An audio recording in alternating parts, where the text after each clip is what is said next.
Hi guys, this is Stephanie and welcome to Stephanie's Journey. For those of you who are here for the very first time, welcome. And for those of you returning, welcome back. If you have not subscribed to my channel already, I would love to have you as part of the Stephanie's Journeys family. Just click on that subscribe button below as well as the notification bell beside that so that you don't miss any of my videos in the near future. Today I have for you a spaghetti squash video on how to make spaghetti squash, and I'm going to show you 2 ways that you can eat it once you make it. So if you're interested in seeing that, then stick around and stay tuned. Okay guys, this is a small spaghetti squash. I got this from the farmer's market and I've had it for a few weeks or so. So hopefully it hasn't sprouted and it's some good. So if it's not, then we won't have a video. And sometimes I cut it this way and I put little rings and I'm gonna cook it in this pan with my toast oven. It just depends on how big it is, how I cook it. Since this is a small one, I'm just gonna cut it the normal way, but these things are hard to cut, so you have to watch me and make sure you don't cut your finger off. But what I like to do is just start by getting my knife down in there. See, that's not even, but you know, it is what it is.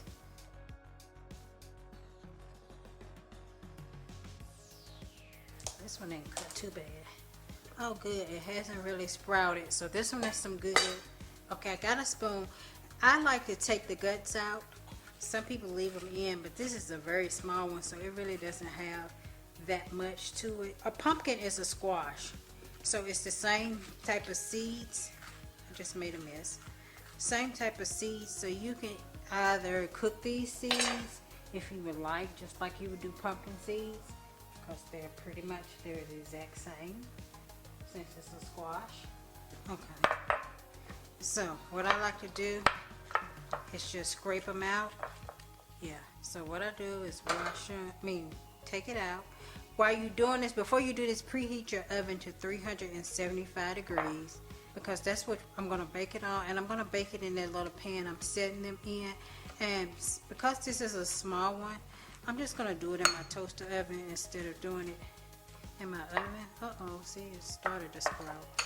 And this is not your typical, see, it started to sprout. You can see it there. This is not, I thought it was I think it's called a terracotta.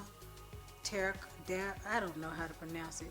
I thought it was one of those squashes because that's what it looks like, but the man at the farmer's market was like, no, this is just a spaghetti squash. So I've never had a spaghetti squash that was green and yellow, so this is going to be a first for me. That looks bad. See if I can get that out. Oh, it's rotten. See if I can get that out. Let me get a potato peeler. See if I can get that out, because the rest of it's not bad. Just like when you have a bad piece on the apple, you just cut it off, keep going. But since it's not sprouted, it should be fine outside of that nonsense right there. I'm going to take my potato peeler and see if I can get that to come out of there. The last little bit of this bad out of here. It's just like when you have a potato and you have a little bit bad spot on the potato, you cut it out. Same difference. This little piece go a little further. Oh, it's right there where that is. See that? That has one there, but it ain't the right spot right there. But anyhow, it's okay. That's what vegetables do. All of them. So put that to the side. And what I like to do, I have a little bit of grapeseed oil. I use grapeseed oil. You can use any oil of your choice. Oh, that's a lot. But grapeseed is my choice of oil. I'm going to take that oil, put it on here. I have some onion powder. So I'm going to sprinkle my onion powder. I also have my mushroom powder. I make this myself. I put the link above. And you can season it with whatever seasonings you like to season your food with. So scarlet and black pepper. And we're going to put this in the oven, bake it for about 30 minutes. I'm trying to think if I want to put a little bit of thyme on here. I think I do. I'm going to sprinkle just a little bit of thyme and a little bit of rosemary, because I love thyme and rosemary together. And this is a non-stick pan. So if you don't have a non-stick pan and you have one of those silicone mats, it'll be good for that. But I'm gonna flip it this way and just put it in the oven and bake it for 30-45 minutes until the skin is really soft, and you take your knife and just put it through it and it just pierces very easily. Then you know it's ready. So I will come back after it is all done, so stay tuned for that. Okay, we've taken the squash out the oven. It is pretty hot. You see where I pierced it with a knife to see if it goes through pretty good, to see if it's done. It is fairly soft.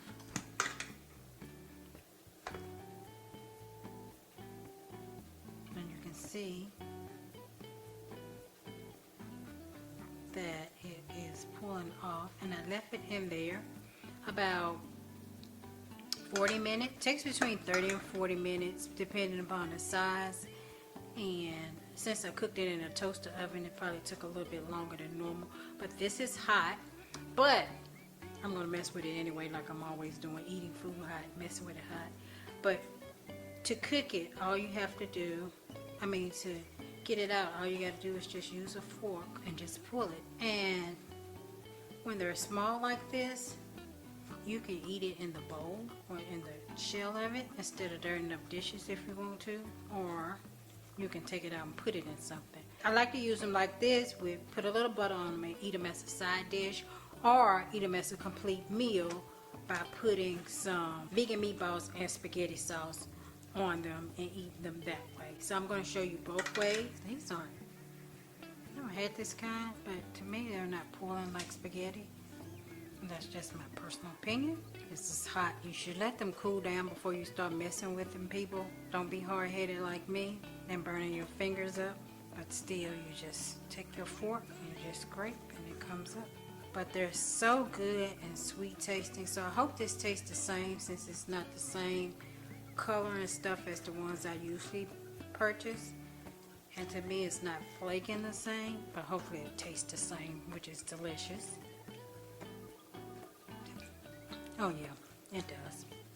Okay, let me get my butter. And what I have is I have a little earth balance, and I'm just going to take a little bit and I'm going to put it in there, and I'm just going to stir it up.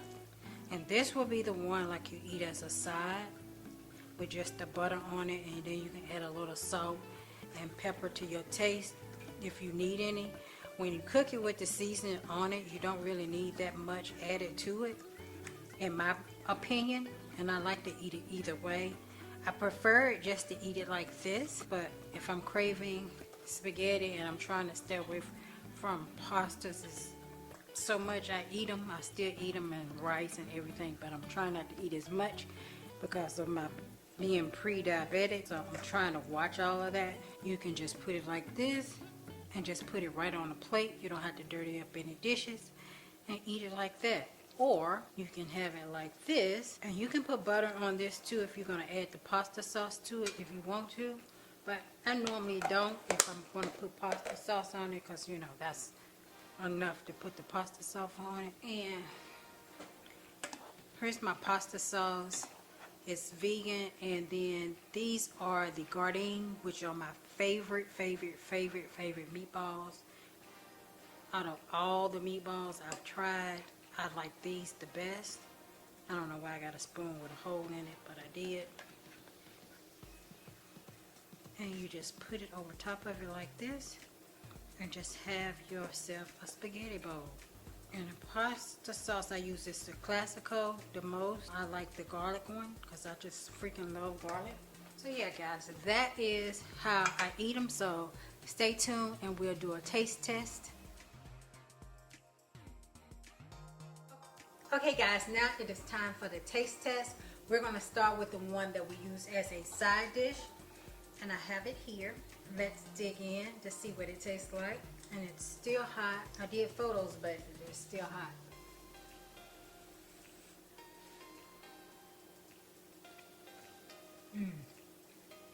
you have like a sweet buttery taste like corn. You know how corn has that sweet taste? That is the flavor that it reminds me of. Kind of that buttery corn taste. Oh my god, let me clean off my lens.